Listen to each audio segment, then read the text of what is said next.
আসসালামু আলাইকুম। Hello everyone, কেমন আছেন সবাই? আলহামদুলিল্লাহ। আজকে অন্যরকম একটি রেসিপি নিয়ে আপনাদের সামনে হাজির হয়েছি। ইলিশ মাছ দিয়ে মিষ্টি কুমড়ার পাতলা ঝোল, অসাধারণ স্বাদে, দারুণ, কত সুন্দর দেখুন।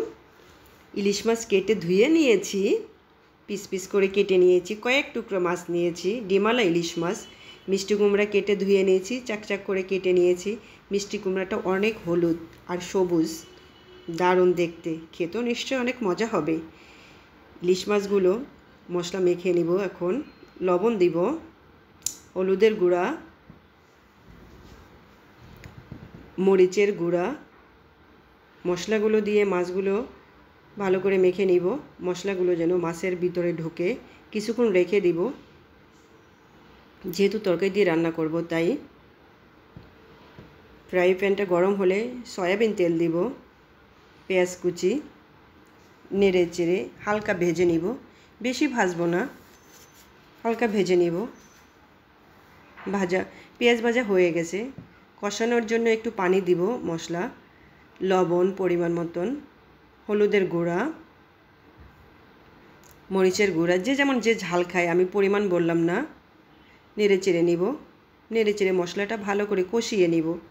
মশলা কষানো হয়ে গেছে, মিষ্টি কুমড়াগুলো দিয়ে দিব। মিষ্টি কুমড়া দিয়ে ভালো করে নেড়ে চেড়ে কষিয়ে নিব, উল্টে পাল্টে নিয়ে দিব, সুন্দর করে কষিয়ে নিব। কষানো হয়ে গেলে মাছগুলো উপর থেকে দিয়ে দিব, সুন্দর করে বিছিয়ে দিব উপরে। একটা মাছও যেন না ভাঙে এবং মিষ্টি কুমড়াও যেন আনাম আনাম থাকে।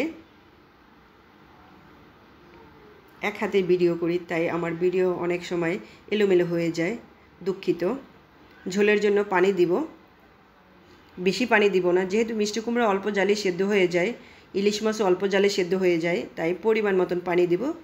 ঢেকে দিব। 2-3 মিনিট পরে ঢাকনা খুলে একটু নেড়ে চেড়ে দিব। ইলিশ মাছগুলো দেখুন একদম আস্ত রয়েছে, নেড়ে চেড়ে দেব উল্টে পাল্টে।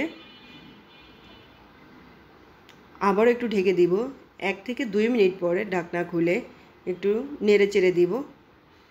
ঝোলটা পাতলা করে রাখবো, যেহেতু মিষ্টি কুমড়া বেশি গাঢ় হলে বা ঘন হয়ে গেলে তখন আঠালো আঠালো হয়ে যাবে, খেতে একদম স্বাদ হবে না। মাছ দিয়ে এভাবে রান্না করলে, পাতলা পাতলা ঝোল হলে খেতে নিশ্চয়ই অনেক মজা হয়। এভাবে বাসায় তৈরি করে খাবেন। বাচ্চারা একদম সবজি খেতে চায় না, পরিবেশন করব। বাচ্চারা একদম সবজি খেতে চায় না, এভাবে যদি মাছ দিয়ে রান্না করা হয় সে সবজিটা অনেক স্বাদ হয় আর বাচ্চারাও খাবে এবং সবাই খেতে ভালো লাগে। এভাবে মাঝে মাঝে রান্না করবেন, কেমন হয় আমাকে জানাবেন। আর আমার যদি ভিডিওটা ভালো লাগে তাহলে আমার চ্যানেলকে সাবস্ক্রাইব করে পাশে থাকবেন এবং লাইক কমেন্ট শেয়ার করতে ভুলবেন না। আবার কোনো একদিন দেখা হবে অন্যরকম নতুন কোনো একটি রেসিপি নিয়ে। সেই পর্যন্ত আপনারা সবাই ভালো থাকেন, সুস্থ থাকেন এবং নিরাপদে থাকেন এবং বনবাসীদের জন্য দোয়া করেন। যার যেমন সামর্থ্য আছে সেই অনুযায়ী সাহায্য করেন। ইনশাল্লাহ আমরা মানুষের জন্য আমরা আবার ঘুরে দাঁড়াবো এই স্বাধীন বাংলাদেশে, নতুনভাবে বাঁচবো ইনশাল্লাহ। আসসালামু আলাইকুম। দেখা হবে অন্য আরেক দিন।